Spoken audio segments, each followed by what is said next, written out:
Hi hello ನಮಸ್ತೆ welcome back to my channel Pavitra's beauty blog. ನಾನು ಪವಿತ್ರ. ಇವತ್ತಿನ ವ್ಲಾಗನ್ನು ಶುರು ಮಾಡ್ತಾ ಇದ್ದೀನಿ. ನೈಟೇ ನಾನು ದೋಸೆಗೆ ರುಬ್ಬಿಟ್ಟಿದ್ದೆ. ದೋಸೆ ಮಾಡಿದಾಗ ಯಾವಾಗಲೂ ಅಷ್ಟೇ ಸ್ವಲ್ಪ ಜಾಸ್ತಿನೇ ರುಬ್ಬಿಡ್ತೀನಿ. ಯಾಕೆ ಅಂತಂದರೆ ನನಗೆ 2 ದಿನಕ್ಕೆ ದೋಸೆಗೆ ಮತ್ತು ಒಂದಿನ ಇಡ್ಲಿ ಅಥವಾ ಪಡ್ಡು ಆ ರೀತಿ ಮಾಡೋದಕ್ಕಾಗುತ್ತೆ.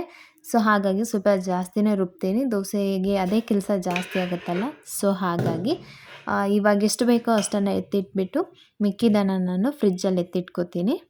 ಹಾಗೆ ಇವತ್ತೊಂದು ವಿಡಿಯೋದಲ್ಲಿ ಒಂದಿಷ್ಟು ನಾವು ಹೌಸ್ ವೈಫ್ ಆಗಿ ನಮ್ಮ ಕೆಲಸಗಳಲ್ಲಿ ಹೇಗೆ ನಾವು ಸಂತೋಷವಾಗಿ ತೊಗೊಂಡು ಹೋಗ್ಬೋದು, ಸ್ಟ್ರೆಸ್ ಇಲ್ದಲೇ ಇರೋಗೆ ಹೇಗೆ ನಮ್ಮ ಲೈಫ್ ಸ್ಟೈಲನ್ನು ನಾವು ಚೇಂಜ್ ಮಾಡ್ಕೋಬೋದು ಅಂತ ಹೇಳಿಬಿಟ್ಟು ಕೆಲವೊಂದಿಷ್ಟು ಟಿಪ್ಸನ್ನು ಹೇಳ್ತೀನಿ. ಸೊ ಇದು ನಿಮಗೆ ಮೋಟಿವೇಶನ್ ವಿಡಿಯೋ ಥರನೂ ಆಗುತ್ತೆ. ನಾನಿಲ್ಲಿ ದೋಸೆಗೆ ಆಲೂಗೆಡ್ಡೆ ಪಲ್ಯ, ತೆಂಗಿನಕಾಯಿ ಚಟ್ನಿ ಮತ್ತು ಕೆಂಪು ಚಟ್ನಿ ಮಾಡ್ತಾಯಿದ್ದೀನಿ. ಪ್ರಗತಿಗೆ ಸ್ವಲ್ಪ ಡಿಫ್ರೆಂಟಾಗಿರಲಿ ಅಂತ ಹೇಳ್ಬಿಟ್ಟು ಬೆಳಗ್ಗೆ ಟಿಫನ್ಗೆ ಮಸಾಲೆ ದೋಸೆ ಥರ ಮಾಡೋಣ ಅಂತ ಕಾಯಿ ಚಟ್ನಿ ಮಾಡ್ತಾಯಿದ್ದೀನಿ. ಸಿಂಪಲ್ಲಾಗಿ ಕಾಯಿ, ಹುರ್ಗಡ್ಲೆ, ಹಾಗೆ ಸ್ವಲ್ಪ ಬೆಳ್ಳುಳ್ಳಿ, ಹಸಿರು ಮೆಣಸಿನ್ಕಾಯಿ, ಕೊತ್ತಂಬರಿ ಸೊಪ್ಪು, ಚಟ್ನಿಗೆ ಎಷ್ಟು ಬೇಕೋ ಅಷ್ಟು ಉಪ್ಪನ್ನು ಹಾಕಿ ಸ್ವಲ್ಪ ನೀರು ಹಾಕ್ಕೊಂಡು ರುಬ್ತಾ ಇದ್ದೀನಿ.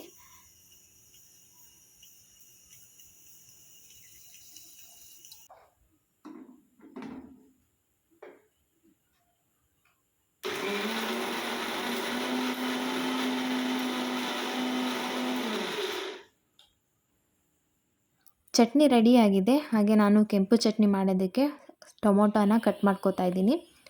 ಇದು ಕೂಡ ತುಂಬ ಟೇಸ್ಟಿಯಾಗಿರುತ್ತೆ. ನಿಮಗೆ ಟೊಮೊಟೊ ಚಟ್ನಿ ಅಂತಲೇ ಹೇಳ್ಬೋದು. ತೆಂಗಿನಕಾಯಿ ಚಟ್ನಿ ಇಲ್ಲ ಅಂದ್ರೂ ಟೊಮೊಟೊ ಚಟ್ನಿಲೇ ದೋಸೆ ತಿನ್ನೋದಕ್ಕೆ ತುಂಬ ಚೆನ್ನಾಗಿರುತ್ತೆ. ಈಗ ಅದಕ್ಕೆ ನಾನು ಸ್ವಲ್ಪ ಜೀರಿಗೆ, ಹಾಗೆ ಕಟ್ ಮಾಡಿಟ್ಟಿದ್ದಂತಹ ಟೊಮೊಟೊ, ಒಂದಿಷ್ಟು ಬೆಳ್ಳುಳ್ಳಿ, 1-3 ಒಣಮೆಣಸಿನ್ಕಾಯಿನ ಹುರಿದಿದ್ದೀನಿ. ಹಾಗೆ ಸ್ವಲ್ಪ ಉಪ್ಪನ್ನು ಹಾಕ್ಬಿಟ್ಟು ಚೆನ್ನಾಗಿ ರುಬ್ಕೊಳ್ಳಿ. ನೀರು ಹಾಕೋ ಅವಶ್ಯಕತೆ ಇರಲ್ಲ, ಟೊಮೊಟೊದಲ್ಲೇ ನೀರಿರುತ್ತೆ. ಒಂದು ಪ್ಯಾನ್ಗೆ ಸ್ವಲ್ಪ ಆಯಿಲ್ ಹಾಕ್ಬಿಟ್ಟು ರುಬ್ಬಿರೋ ಮಸಾಲನ ಹಾಕಿ ಚೆನ್ನಾಗಿ ಬಿಸಿ ಮಾಡಿಕೊಂಡ್ರೆ ಸಾಕು.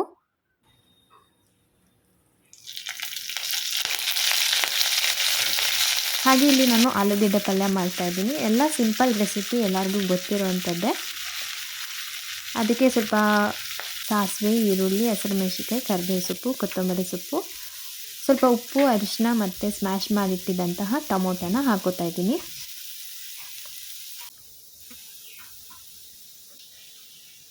ಇದನ್ನು ನಾನು ಮಸಾಲೆ ದೋಸೆ ಥರ ಮಾಡಿ ನನ್ನ ಮಗಳಿಗೆ ಕೊಡ್ತಾಯಿದ್ದೀನಿ. ಟಿಫನ್ ಬಾಕ್ಸ್ಗೆ ನಾರ್ಮಲ್ ಸಪ್ರೇಟ್ ದೋಸೆ, ಪಲ್ಯ, ಚಟ್ನಿ ಆ ರೀತಿ ಕೊಡೋದು. ಮನೇಲಿ ಒಂದು ಟೈಮ್ಗೆ ಈ ರೀತಿ ಮಾಡಿದೆ.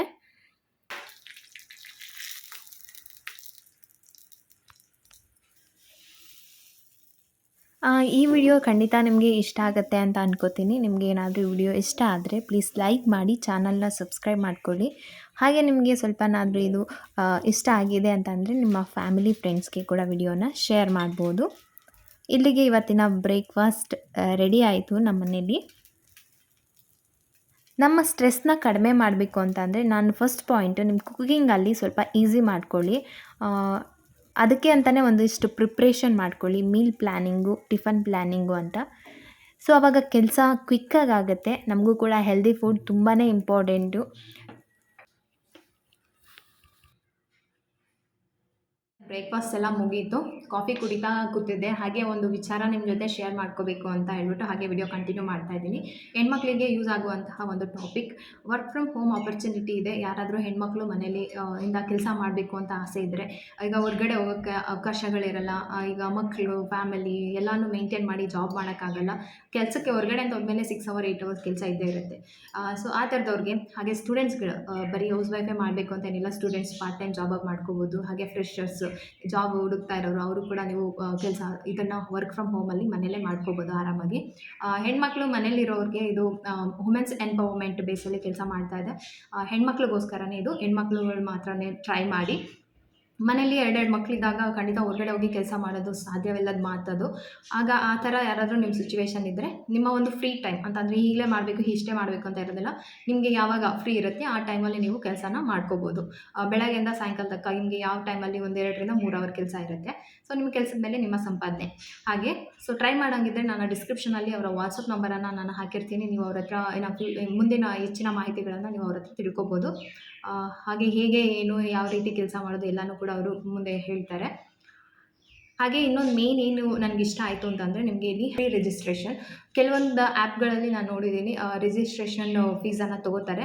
ಇದರಲ್ಲಿ ಆ ರೀತಿ ಯಾವುದೂ ಇಲ್ಲ. ಹಾಗೆ ಬೆನಿಫಿಟ್ಸ್ ಬಗ್ಗೆ ಮಾತಾಡಬೇಕು ಅಂತ ಅಂದರೆ ನಿಮಗೆ ಸರ್ಟಿಫಿಕೇಟ್ಸ್ಗಳು ಸಿಗುತ್ತೆ. ಹಾಗೆ ನಿಮಗೆ ಫಾರಿನ್ಗೆ ಹೋಗುವಂತಹ ಅವಕಾಶಗಳು ಸಿಗ್ಬೋದು. ಅದ್ರ ಜೊತೆಗೆ ನಿಮಗೆ ಹೋಮ್ ಲೋನ್ಸ್ ಕೂಡ ಸಿಗುತ್ತೆ. ಇದಿಷ್ಟು ಅದರ ಒಂದು ಬೆನಿಫಿಟ್ಸ್ ಅಂತಲೇ ಹೇಳ್ಬೋದು. ಹೆಣ್ಮಕ್ಳಿಗೆ ಒಂದು ಒಳ್ಳೆಯ ಅವಕಾಶ. ಯಾರಾದ್ರೂ ಈ ಥರ ಒಂದು ಆಪರ್ಚುನಿಟಿಗೆ ವೆಯ್ಟ್ ಮಾಡ್ತಾ ಇದ್ದೀರಾ, ಖಂಡಿತ ಒಮ್ಮೆ ಟ್ರೈ ಮಾಡಿ. ವಾಟ್ಸಪ್ಪಲ್ಲಿ ನಿಮಗೆ ಏನಾದರೂ ಡೌಟ್ಸ್ ಇದ್ದರೆ ಈ ನಂಬರ್ ಮೂಲಕ ಅವರನ್ನು ಕಾಂಟ್ಯಾಕ್ಟ್ ಮಾಡಿ ತಿಳ್ಕೊಬೋದು ಹೇಗೆ ಏನು ಅಂತ. ಆಮೇಲೆ ನಿಮ್ಮ ಒಂದು ಇಚ್ಛೆ. ಈ ರೀತಿ ಯಾರಾದರೂ ಟ್ರೈ ಮಾಡ್ತಾ ಇದ್ದರೆ ಹೌಸ್ ವೈಫ್ಸ್ ಹೆಣ್ಮಕ್ಳು ಖಂಡಿತ ಒಂದು ಅವಕಾಶನ ಉಪಯೋಗ ಮಾಡ್ಕೊಳ್ಳಿ. ಇದನ್ನು ನನ್ನ ಜೊತೆ ಶೇರ್ ಮಾಡ್ಕೋಬೇಕಿತ್ತು. ಖಂಡಿತ ಇದು ನಿಮಗೆ ಇಷ್ಟ ಆಗುತ್ತೆ ಅಂತ ಅಂದ್ಕೊತೀನಿ. ಹೆಣ್ಮಕ್ಳು ತುಂಬ ಯಾರನ್ನೂ ಡಿಪೆಂಡ್ ಆಗೋಕ್ಕೆ ಇಷ್ಟಪಡಲ್ಲ. ಆಲ್ಮೋಸ್ಟ್ ಒಂದು 170% ಹೆಣ್ಮಕ್ಳು ಯಾರ ಮೇಲೂ ಡಿಪೆಂಡ್ಸ್ ಆಗಲ್ಲ. ಪೇರೆಂಟ್ಸ್ ಇರಲಿ, ಹಸ್ಬೆಂಡ್ ಇರಲಿ. ಯಾಕೆ ಅಂತಂದರೆ ನಾವು ಇಂಡಿಪೆಂಡೆಂಟ್ ಆಗಿರಬೇಕು ಅನ್ನೋದು ಗೊತ್ತಿಲ್ಲ, ಅದು ಬಂದುಬಿಡುತ್ತೆ. ನಾನು ಕೂಡ ಹಾಗೇನೆ ಯಾರ ಮೇಲೂ ಡಿಪೆಂಡ್ಸ್ ಆಗೋದಕ್ಕೆ ಇಷ್ಟಪಡಲ್ಲ, ಡಿಪೆಂಡ್ ಆಗಿ ಇರೋದಕ್ಕೆ. ಆ ರೀತಿ ಯಾರಾದರೂ ಇದ್ದರೆ ನಂತರ ಟ್ರೈ ಮಾಡಿ, ಕೆಲಸ ಟ್ರೈ ಮಾಡೋಂಗಿದ್ರೆ. ಸೊ ಬ್ಲಾಗ್ನ ಕಂಟಿನ್ಯೂ ಮಾಡ್ತೀನಿ. ರೀಸೆಂಟಾಗಿ ಒಂದು ಆರ್ಟಿಕಲಲ್ಲಿ ಬಂದಿದ್ದ ಪ್ರಕಾರ ಇಂಡಿಯನ್ಸ್ ವುಮೆನ್ಸಲ್ಲಿ ತುಂಬಾ ಸ್ಟ್ರೆಸ್ ಜಾಸ್ತಿ ಇರುತ್ತಂತ ಹೇಳ್ತಾ ಇದ್ದಾರೆ. ಅಂತಂದರೆ ಈಗ 87% ಹೆಣ್ಮಕ್ಳು ಸ್ಟ್ರೆಸ್ಸಲ್ಲಿ ಇರ್ತಾರೆ. 82% ಜನ ಹೆಣ್ಮಕ್ಳು ಹೇಳೋದು ನಮಗೆ ರಿಲ್ಯಾಕ್ಸ್ ಮಾಡೋದಕ್ಕೆ ಟೈಮ್ ಇಲ್ಲ, ಸೊ ಹಾಗಾಗಿ ಸ್ಟ್ರೆಸ್ಗೆ ಹೋಗ್ತಾರೆ ಅಂತ ಹೇಳ್ತಾರೆ. ಇದಕ್ಕೆ ತುಂಬ ರೀಸನ್ಸ್ ಇದೆ. ಎಷ್ಟೊಂದು ರೀಸನ್ಸು, ಇದೇ ರೀಸನ್ಸ್ ಅಂತ ಹೇಳೋಕ್ಕಾಗಲ್ಲ. ಈಗ ಹೌಸ್ ವೈಫ್ ಅಂತ ಅಂದಾಗ ಒಬ್ಬ ಸಪೋರ್ಟಿವ್ ಹಸ್ಬೆಂಡು ಅಥವಾ ಇನ್ಲಾಸ್ ಅಂತಂದರೆ ಅತ್ತೆ ಈ ಥರದವರು ಸಪೋರ್ಟಿವ್ ಆಗಿಲ್ಲ ಅಂತ ಅನ್ನೋದು ಒಂದು ರೀಸನ್ನು. ಹಾಗೆ ಅವರು ಬೆಳಗ್ಗೆಯಿಂದ ಸಾಯಂಕಾಲ ತನಕ ಮಾಡೋ ಕೆಲಸಕ್ಕೆ ಒಂದು ಅಪ್ರಿಷಿಯೇಷನ್ ಅದು ಸಿಗದಲೇ ಇದ್ದಾಗ ಅವ್ರಿಗೆ ಏನು ಮಾಡಿದ್ರು ನಾವು ಏನು ಮಾಡಿದ್ರು ಇಷ್ಟೇ ಅನ್ನೋ ಒಂದು ಭಾವನೆ ಬಂದುಬಿಟ್ಟು ಅವ್ರಿಗೆ ಸ್ಟ್ರೆಸ್ಗೆ ಹೋಗೋವಂತಹ ಇದಿರುತ್ತೆ. ಹಾಗೆ ಮನೆ ಕೆಲಸ ಮುಗಿದಲ್ಲೇ ಇರುವಂತಹ ಮನೆ ಕೆಲಸ, ಇದನ್ನೆಲ್ಲ ನಾವು ಅವಾಯ್ಡ್ ಮಾಡೋಕ್ಕೆ ಆಗಲ್ವಾ ಅಂತ ನಾವು ಯೋಚನೆ ಮಾಡ್ತಾ ಇರ್ತೀವಿ. ಖಂಡಿತ ಇದರಿಂದ ನಮಗೆ ನಮ್ಮ ಒಂದು ಸ್ಟ್ರೆಂತು ನಮಗೆ ಗೊತ್ತಿರಬೇಕು. ನಮ್ಗೆ ಗೊತ್ತಿರುತ್ತೆ. You must know your strength and you must know how to use your strength ಅಂತ ಹೇಳ್ತಾರೆ. ನಿಮ್ಮ ಸ್ಟ್ರೆಂತ್ ಏನು ಅಂತ ನಿಮಗೆ ಗೊತ್ತಿರಬೇಕು. ಆವಾಗಲೇ ನೀವು ಇದರಿಂದ ಹೊರಗೆ ಬರೋಕ್ಕೆ ಸಾಧ್ಯ. ಯಾವುದೇ ಕೆಲಸನ ಎಂಜಾಯ್ ಮಾಡ್ಕೊಂಡು ಮಾಡಿ. ಈಗ ನಮ್ಮ ಪಾಪುಗೆ ಸ್ವಲ್ಪ ಅವನ್ನ ಈಗ 12 ಎಲ್ಲ ಎದ್ದೇಳ್ತಾನೆ. ಸೊ ಆವಾಗ ಸ್ವಲ್ಪ ಅವ್ನಿಗೊಂದಿಷ್ಟು ಟೈಮನ್ನು ಕೊಡಬೇಕು. ನಾನು ಫಸ್ಟು ಒಂದು ಬೌಲಲ್ಲಿ ಕ್ಲೀನ್ ವಾಟರನ್ನು ತೊಗೊಂಡು ಅವನ ಐಸ್ನೆಲ್ಲ ಕ್ಲೀನ್ ಮಾಡ್ಕೋತೀನಿ. ಹಾಗೆ ಅವನಿಗೆ ಆಯಿಲ್ ಮಸಾಜು, ಡ್ರೆಸ್ ಚೇಂಜ್ ಮಾಡೋದು, ಈ ರೀತಿಯಾದ ಕೆಲಸಗಳನ್ನು ಮಾಡ್ಕೋತೀನಿ. ಸೊ ಇದು ಒಂದು ರೀಸನ್ ಕೂಡ ಇರುತ್ತೆ. ಚಿಲ್ಡ್ರನ್ಸ್ ಪ್ರಾಬ್ಲಮ್ಮು ಏನಂತ ಅಂದರೆ ಮಕ್ಕಳು ಎಲ್ಲವನ್ನೂ ಅರ್ಥ ಮಾಡ್ಕೊಳ್ಳಲ್ಲ. ಒಂದು 2 ಮಕ್ಕಳು ಆದ ತಕ್ಷಣ ಕೆಲಸ ಜಾಸ್ತಿ. ಸೊ ಇದು ಒಂದು ರೀಸನ್ಸ್ ಇರುತ್ತೆ. ಬಟ್ ಎಂಜಾಯ್ ಮಾಡ್ಕೊಂಡು ಮಾಡೋದಕ್ಕೆ ಟ್ರೈ ಮಾಡಿ. ನಾನು ಒಂದು 5 ಟಿಪ್ಸನ್ನು ಹೇಳ್ತೀನಿ ನಿಮ್ಮ ಜೊತೆಗೆ. ಸೊ ಅದು ನಿಮಗೆ ಯೂಸ್ ಆಗಬಹುದು. ಹಾಗೆ ನೈಲ್ ಕಟ್ ಬಗ್ಗೆ ಕೇಳಿದರೆ ಮಕ್ಕಳಿಗೆ ನಮ್ಮ ಕಡೆ ಎಲ್ಲ ಬಂದ್ಬಿಟ್ಟು 1 ತಿಂಗಳವರೆಗೂ ಮಗುಗೆ ನೈಲ್ ಕಟ್ ಮಾಡಿಸಲ್ಲ. ಕೈ ತುಂಬ ಸ್ಮೂತ್ ಆಗಿರುತ್ತೆ, ಫಿಂಗರ್ಸ್ ಎಲ್ಲ ಅಂತ ಹೇಳ್ಬಿಟ್ಟು. ಅದಾದಮೇಲೆ 1 ಮಂತ್ ಆದಮೇಲೆ ಸ್ನಾನ ಮಾಡ್ತಾರಲ್ಲ, ಸ್ನಾನ ಮಾಡಿದಾಗ ಇನ್ನೂ ಸ್ಮೂತ್ ಆಗಿರುತ್ತೆ, ಮಲ್ಕೊಂಡ್ಬಿಡ್ತಾರೆ. ಆ ಟೈಮಲ್ಲಿ ನಾವು ಮಲಗಿರೋ ಟೈಮಲ್ಲಿ ಕಟ್ ಮಾಡಿಬಿಡ್ಬೇಕು. ಎದ್ದಿದಾಗ ಕೈ ಹಿಂಗೆ ಮೂವ್ ಮಾಡ್ತಾ ಇರ್ತಾರಲ್ವ, ಸೊ ಕೈ ಕಟ್ಟಾಗಿ ಬ್ಲಡ್ ಬರೋ ಚಾನ್ಸಸ್ ಇರುತ್ತೆ. ಸೊ ಹಾಗಾಗಿ ನಾನು ನೈಲ್ ಕಟ್ಟರು ಮೀಮಿ ಅಂತ ಹೇಳ್ಬಿಟ್ಟು ಇದನ್ನು ತೊಗೊಂಡು ಬಂದಿದ್ದಾರೆ. ಅಷ್ಟು ಯೂಸ್ ಅಂದರೆ ಚೆನ್ನಾಗಿದೆ. ಬಟ್ ಕೆಲವ್ರಿಗೆ ಸಿಸರ್ ಥರ ಬರುತ್ತೆ. ಸಿಸರ್ ಅಂದರೆ ಅಷ್ಟು ನೀಟಾಗಿ ಕಟ್ ಆಗಲ್ಲ, ಸೈಡಲ್ಲಿ ಎಡ್ಜಸ್ ಉಳಿಯುತ್ತೆ ಅಂತ ನಾನು ಅಂದ್ಕೊಂಡೆ. ಇದಾದರೆ ನೀಟಾಗಿ ಕಟ್ ಮಾಡ್ಬೋದು ಮತ್ತು ಮುಂದೆ ಕೂಡ ಯೂಸ್ ಆಗುತ್ತೆ. ನಾನು ಕಟ್ ಮಾಡ್ತಾ ಇದ್ದೀನಿ. ಹಾಗೆ ಇದ್ರೊಳಗೆ ಎಕ್ಸ್ಟ್ರಾ ಒಂದು ಇದು ಕೊಟ್ಟಿದ್ದಾರೆ. ಇದರೊಳಗಡೆ ಎಲ್ಲ ಅಂದರೆ ನೈಲ್ಸ್ ಚಿಕ್ಕ ಬೆರಳಿರುತ್ತಲ್ಲ, ನೋಡ್ಕೊಂಡು ಕಟ್ ಮಾಡ್ಬೋದು ಅಂತ. ಬಟ್ ಅಷ್ಟು ಕ್ಲಿಯರಾಗಿ ಕಾಣಿಸಲ್ಲ. ಸೊ ಅದಕ್ಕೆ ನಾನು ಅಂದ್ಕೊಂಡಿದ್ದು ವೇಸ್ಟ್ ಅಂತ ಅನ್ನಿಸ್ತು.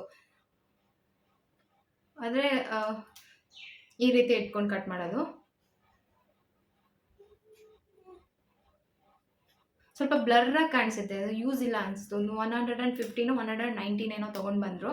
ಚೆನ್ನಾಗಿದೆ ಒಟ್ಟಿನಲ್ಲಿ. ಇದು ಈ ಥರ ಚಿಕ್ಕದಾಗಿದೆ ಮುಂದೆಗಡೆ. ಈ ಸೀರೆ ಹೇಗಿದೆ ಅಂತ ಹೇಳಿ ನನಗೆ. ಇದು ಸೀರೆ ನನಗಂತೂ ತುಂಬ ತುಂಬ ತುಂಬ ಇಷ್ಟ ಆಯಿತು. ಕಲರ್ ಕಾಂಬಿನೇಷನ್ ಆಸಮ್ ಆಗಿದೆ. Peach blue rare combination, but super ಆಗಿದೆ. ನನಗೆ ಇದೇ ಕಾಂಬಿನೇಷನಲ್ಲಿ ನಮ್ಮ ಅಮ್ಮಂಗೆ ಸೀರೆ ಕೊಡಿಸಿದ್ದೆ ನಾನು. ಅದು ನೆನಪಾಯಿತು, ಅದಕ್ಕೆ ಹೇಳಿದೆ ಈ ಸೀರೆ ಹೇಗಿದೆ ಅಂತ ಹೇಳಿ. ಯಾಕೆ ಈ ಸೀರೆ ತೋರಿಸ್ತಾ ಇದ್ದೀನಿ ಅಂತಲೂ ಕೂಡ ನೀವು ಕೇಳ್ತಾ ಇರ್ಬೋದು. ನಾನು ಪ್ರೆಗ್ನೆಂಟಲ್ಲಿ ಇವರು ರೋಜಾ ಅಂತ ನನ್ನ ಫ್ರೆಂಡ್ ಕೊಟ್ಟಿದ್ದು, ಇಲ್ಲೇ ನನ್ನ ನೈಬರ್. ಓಕೆ, ನಾವು ರೀಸೆಂಟಾಗೆ ಫ್ರೆಂಡ್ಸ್ ಆಗಿರೋದು. ನಾನು ಪ್ರೆಗ್ನೆಂಟಲ್ಲಿ ಬೇಗ ಆಗೋಯ್ತಲ್ಲ ಮಗು, ಸೊ ನಿಮಗೋಸ್ಕರ ಅಂತ ತೊಗೊಂಡು ಬಂದಿದ್ದೆ, ಕೊಡೋಕ್ಕಾಗಿದ್ದಿಲ್ಲ. ಹಾಗಾಗಿ ಅಂತ ಹೇಳ್ಬಿಟ್ಟು ನಿನ್ನೆ ಬಂದುಬಿಟ್ಟು ಸ್ವೀಟು ಇದು ಪಾಪುಂಗೆಲ್ಲ ಗಿಫ್ಟ್ ಎಲ್ಲ ಕೊಟ್ಬಿಟ್ಟು ಹೋದರು. ತುಂಬ ಇಷ್ಟ ಆಯಿತು ನನಗೆ. ಆ್ಯಕ್ಚುಲಿ ಜಸ್ಟ್ ಫ್ರೆಂಡ್ಸ್ ನಾವು ಅಷ್ಟೇ. ನಾನು ಪ್ರೆಗ್ನೆಂಟಲ್ಲಿ ಬಂದಿಲ್ಲ ಅಂತ ತುಂಬ ಫೀಲ್ ಮಾಡಿಕೊಂಡ್ರು. ತುಂಬ ಖುಷಿ ಆಗುತ್ತೆ. ಸೀರೆ ಅಂತಂದರೆ ಇದೊಂಥರ ಸ್ವೀಟ್ ಮೆಮೊರಿ. ನಿಜವಾಗ್ಲೂ ಎಷ್ಟು ಖುಷಿ ಅಂತಂದರೆ ಹೇಳೋಕ್ಕಾಗ್ತಾಯಿಲ್ಲ ನನಗೆ. ಅಷ್ಟು ಖುಷಿ ಆಗುತ್ತೆ. ನನ್ನ ಹಸ್ಬೆಂಡ್ಗೆಲ್ಲ ಫೋನ್ ಮಾಡಿ ಹೇಳ್ತಾ ಇದ್ದೆ, ರೀ ಈ ಥರ ನನಗೆ ಸೀರೆ ಕೊಟ್ಟರು, ಅವ್ರು ಬಂದು ನಂಗೆ ತುಂಬ ಖುಷಿ ಆಯಿತು ಅಂತ ಹೇಳ್ಬಿಟ್ಟು. ಇವೆಲ್ಲ ಲೈಫಲ್ಲಿ ಒಂದು ಮರೆಯಲಾಗದಲ್ಲೇ ಇರುವಂತಹ ಮೂಮೆಂಟ್ಸು.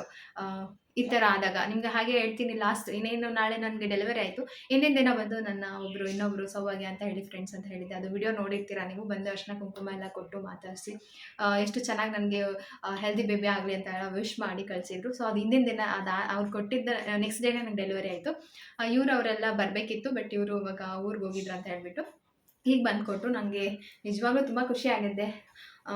ಎಷ್ಟು ಚೆನ್ನಾಗಿದೆ ಅಲ್ಲ. ಇದೆಲ್ಲ ಅಂದರೆ ಅವರು ನೇಯ್ದಿರೋ ಸೀರೆ ಅಂತ ಹೇಳ್ಬಿಟ್ಟು ತೊಗೊಂಬಂದು ಕೊಟ್ಟರು. ಅವ್ರು ಗೊತ್ತಿರೋರು ನೇಯ್ತಾರೆ ಅಂತ ಹೇಳ್ಬಿಟ್ಟು. ಅಮೇಝಿಂಗ್ ಆಗಿದೆ. ಕಲರ್ ಮಾತ್ರ ನಂಗೆ ತುಂಬ ಇಷ್ಟ ಆಯಿತು. ಅದಕ್ಕಿಂತ ಒಂದು ಸ್ವೀಟ್ ಗಿಫ್ಟ್ ಅಂತ ಹೇಳ್ಬೋದು. ಗಿಫ್ಟ್ ಕೊಟ್ಟರೇನಾ ಅಂತ ಅಲ್ಲ, ನಿಜವಾಗ್ಲೂ ಇವರೆಲ್ಲ ನಾನು ಅದೃಷ್ಟ ಮಾಡಿದ್ದೀನಿ ಅಂತ ಹೇಳ್ಬೋದು. ಒಳ್ಳೆ ನೈಬರ್ಸನ್ನು ನಾನು ಪಡೆದಿರೋದಕ್ಕೆ. ಏನು ಹೇಳಬೇಕು ಅಂತಲೇ ಗೊತ್ತಾಗ್ತಾ ಇಲ್ಲ. ತುಂಬ ಖುಷಿ ಆಯಿತು ಅಷ್ಟೇ. Thank you so much. ಹೇಗಿದೆ ಅಂತ ಹೇಳ್ಬಿಟ್ಟು ಕಮೆಂಟ್ಸ್ ಮಾಡಿ. ಸೀರೆ ಮಾತ್ರ ತುಂಬ ಚೆನ್ನಾಗಿದೆ. ಈ ಸೀರೆ ಹೇಗೆ ಅನ್ನಿಸ್ತು ಅಂತ ಹೇಳ್ಬಿಟ್ಟು ಪ್ಲೀಸ್ ಕಮೆಂಟ್ಸ್ ಮಾಡಿ.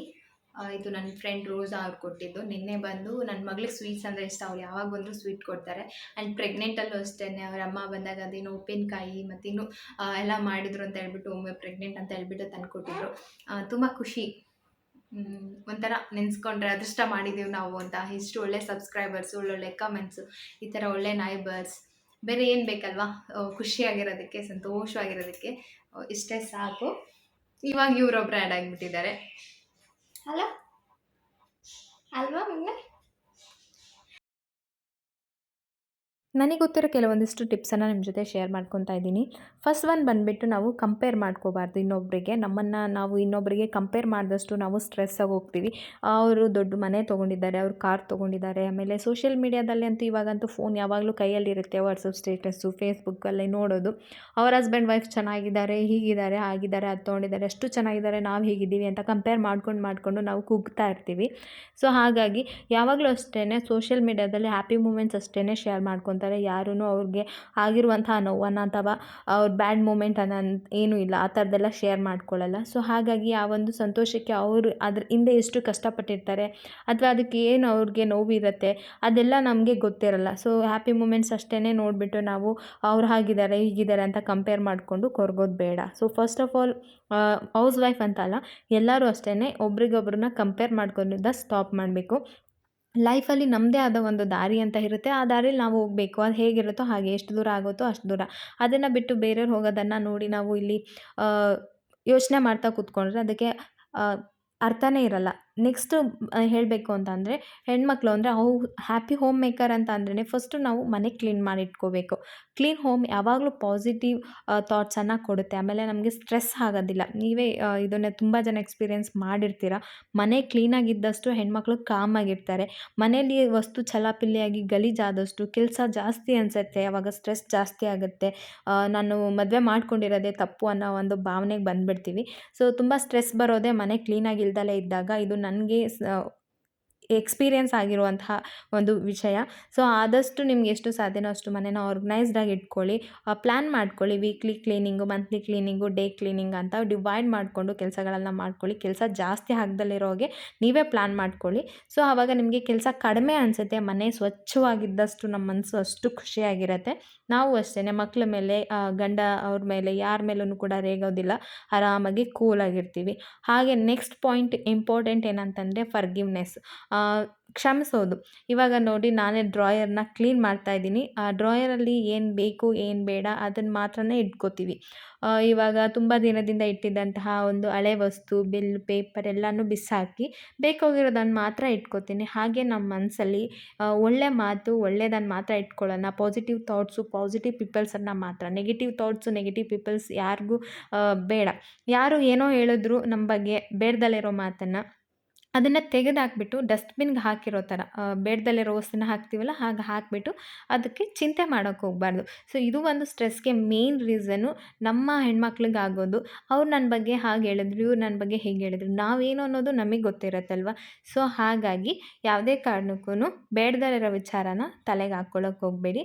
ನೆಕ್ಸ್ಟ್ ಪಾಯಿಂಟ್ ಬಂದುಬಿಟ್ಟು ಪಾಸಿಟಿವ್ ಥಾಟ್ಸ್. ಯಾವಾಗಲೂ ಪಾಸಿಟಿವ್ ಆಗಿರಬೇಕು.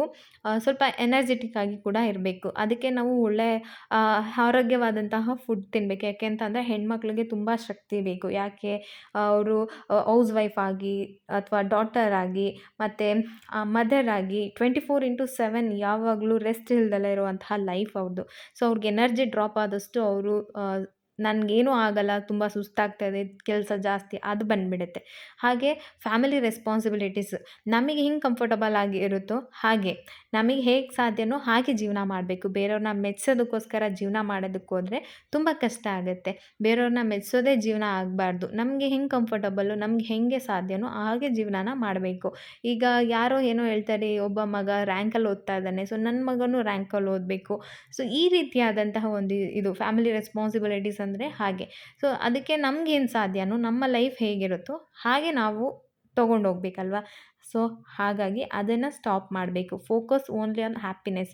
ಯಾವಾಗಲೂ ಖುಷಿ ವಿಚಾರಗಳನ್ನು ಹಂಚ್ಕೊಳ್ಳೋಣ, ಖುಷಿಯಾಗಿರೋದಕ್ಕೆ ಟ್ರೈ ಮಾಡೋಣ. ಕಷ್ಟದಲ್ಲೂ ಯಾವಾಗಲೂ ಹ್ಯಾಪಿಯಾಗಿರೋಣ.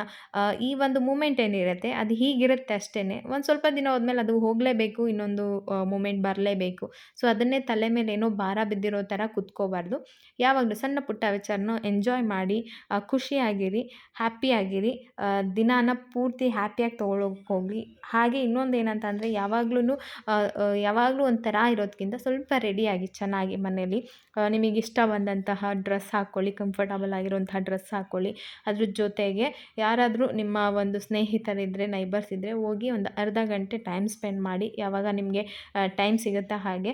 ಈ ಜೀವನ ಅನ್ನೋದು ನಾವು ಪರಿಸ್ಥಿತಿಯ ಜೊತೆಗೆ ಮಾಡ್ಕೊಂಡಿರೋ ಒಪ್ಪಂದ. ಸೊ ಅದು ಹೆಂಗೆ ಸಿಚುವೇಶನ್ ಇರುತ್ತೋ ಹಾಗೆ ನಾವು ಡೀಲ್ ಮಾಡಬೇಕು. ನಮಗಿರುವಂತಹ ಸ್ಟ್ರೆಂತು ನಮಗೆ ಗೊತ್ತಿರಬೇಕು. You must know your strength and you must know how to use your strength ಅಂತ. ಪ್ರತಿಯೊಬ್ಬರಿಗೂ ಅವ್ರದ್ದೇ ಆದಂಥ ಒಂದು ಶಕ್ತಿ ಇರುತ್ತೆ.